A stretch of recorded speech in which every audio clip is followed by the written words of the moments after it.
Seja bem-vindo ao meu canal, eu sou Priscila Tardem, sou advogada e no vídeo de hoje eu venho falar de mais um crime bárbaro, o assassinato do menino Gael, de apenas 3 anos. E a suspeita de ter cometido esse crime é a Andréia, a mãe de Gael. Ao que tudo indica, ela teria espancado o filho até a morte. Depois, ela se trancou no banheiro, onde foi encontrada, então, pelos policiais. Ela foi presa em flagrante.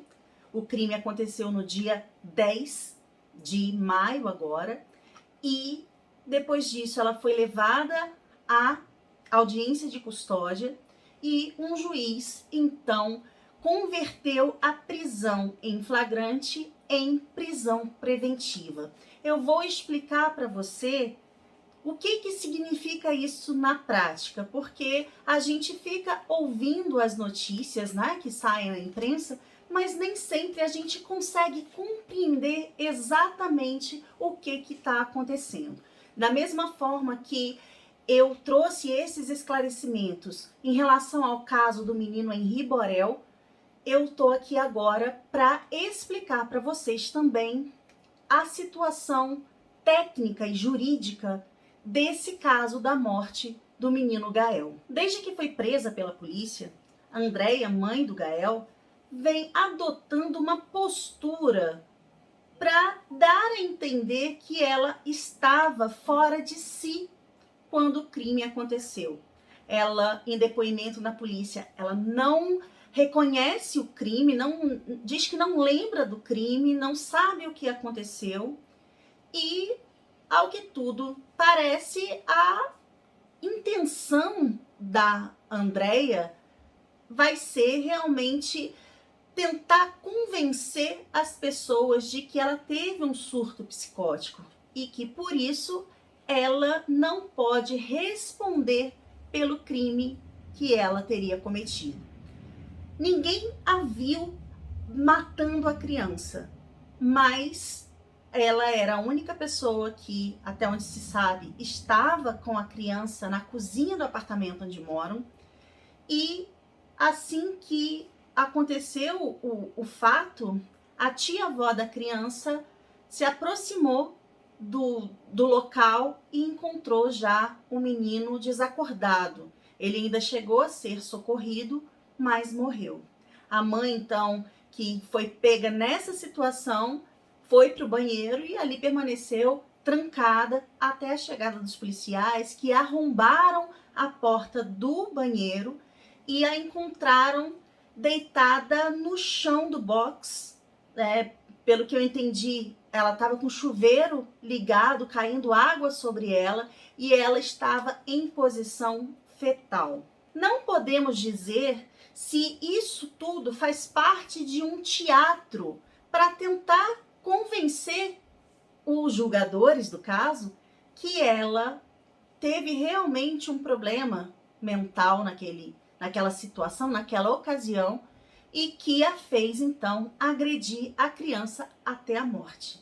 Se isso é verdade ou não, se ela realmente não estava em gozo das suas faculdades mentais, que é como a gente fala em direito, né? A gente não vai poder tratar aqui, porque eu não sou médica, eu não sou psiquiatra. Porém, eu posso aqui explicar para você quais são as consequências de uma tese de defesa como essa quando ela é acolhida. Em princípio, pelo que eu venho acompanhando nas notícias da imprensa, essa tese não foi acolhida pelo juiz que presidiu a audiência de custódia, aquela primeira audiência. Tanto é que foi pedida a liberdade da Andréia por conta desse problema que ela teria tido, esse surto psicótico, mas o juiz entendeu que não era caso de libertar a mãe da criança.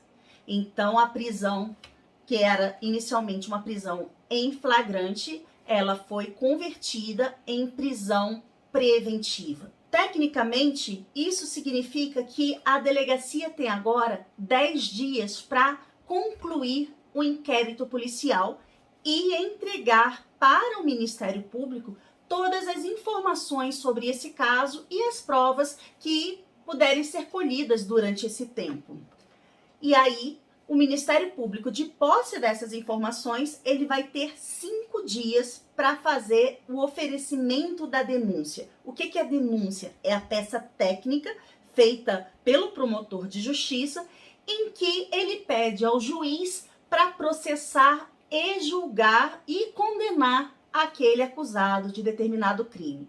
Então, a gente imagina aí que nos próximos 15 dias tenhamos já a oferta dessa denúncia e aí o juiz vai receber ou não a denúncia. Então, a gente deve ficar aí sabendo dentro dos próximos 15 dias o desfecho dessa história, porque o inquérito policial vai ser finalizado nesse prazo e o Ministério Público, então, vai oferecer a denúncia para que o juiz decida se vai haver um processo criminal contra a Andréia ou não, certo? Agora, se a tese de que a Andréia era realmente uma pessoa com problemas mentais e que foi por isso que ela agrediu o filho a ponto de matá-lo, se isso for realmente acolhido, o que acontece com ela? Acontece o que a gente chama em direito de absolvição imprópria. E de repente você deve estar pensando agora, Priscila, significa que se ela realmente estava doente e por isso ela matou o filho, ela vai ser absolvida? Eu vou te dizer que sim e que não. Mas por quê? Porque ela vai ter uma absolvição imprópria, que é o que a gente chama em direito.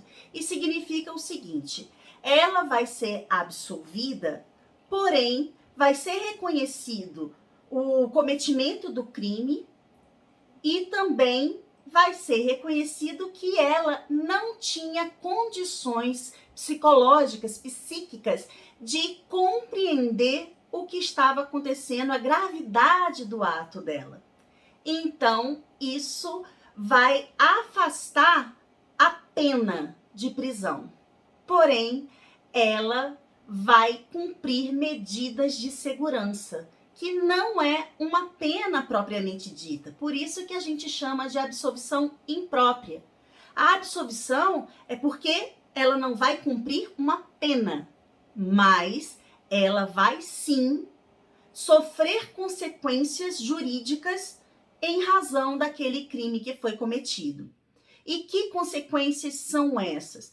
Como ela está sendo acusada do homicídio do próprio filho, então a consequência que ela vai sofrer é a medida de segurança de internação compulsória num manicômio judicial. Então, ela vai ser encaminhada para um lugar com toda a segurança, porque a gente está diante de pessoas que cometem crimes, e lá ela vai passar por um tratamento. E a gente não sabe quando que ela vai sair de lá, porque a gente não tem como precisar quando que ela vai ser curada ou se ela vai ser curada. Essa é até uma discussão muito grande que a gente tem no direito, porque seria, a depender do caso, uma punição de caráter perpétuo. Porque enquanto a pessoa não se curar daquela doença mental, ela não vai ser reinserida na sociedade, porque ela vai continuar representando um sério risco para a sociedade. Então, nesse caso aí, às vezes, nem é tão interessante assim que a pessoa vá para um manicômio judicial. Porque quando você recebe uma pena, você foi condenado pelo crime de homicídio e você vai cumprir a pena de, vamos supor, 20 anos, ali você vai para uma cadeia, não é para um hospital, mas você tem uma série de direitos que a pessoa que está no manicômio judicial cumprindo uma medida de segurança não vai ter. Você quer um exemplo? A progressão de regime, né? Se você tem aí a punição de 20 anos e esse crime foi um homicídio qualificado, por exemplo, que ele é considerado um crime hediondo, então vai demorar bem mais para você progredir do regime fechado para o regime semiaberto, porém, você um dia vai progredir. Você tem até a data, se você fizer os cálculos mais ou menos, você consegue saber ali quando que você vai sair da cadeia para poder trabalhar na rua e voltar para dormir na penitenciária. Mas quando você está diante de uma medida de segurança, você não entra lá sabendo quando que você vai sair. Talvez você não saia. Então, essa é a questão mais complicada da medida de segurança, porque seria uma punição eterna se a pessoa não vier a se curar durante esse tratamento que ela vai receber no manicômio judicial. E aí, você deve estar perguntando, e quem é que vai decidir se ela está curada ou não? É uma junta médica do Estado que vai fazer avaliações periódicas para saber se essa pessoa já está em condições de voltar para a sociedade, se ela já pode ser considerada curada a ponto de não oferecer mais o risco de cometer outros crimes contra outras pessoas. Certo?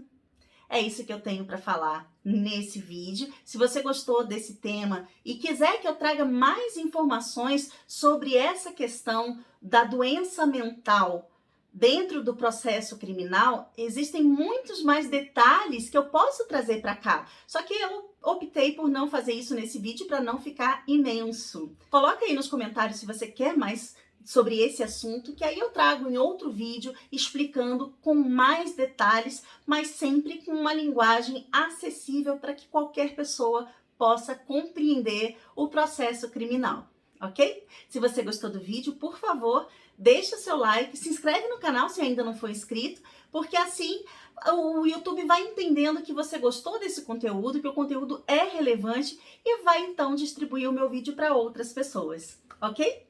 Muito obrigada por assistir até o final e a gente se vê na próxima.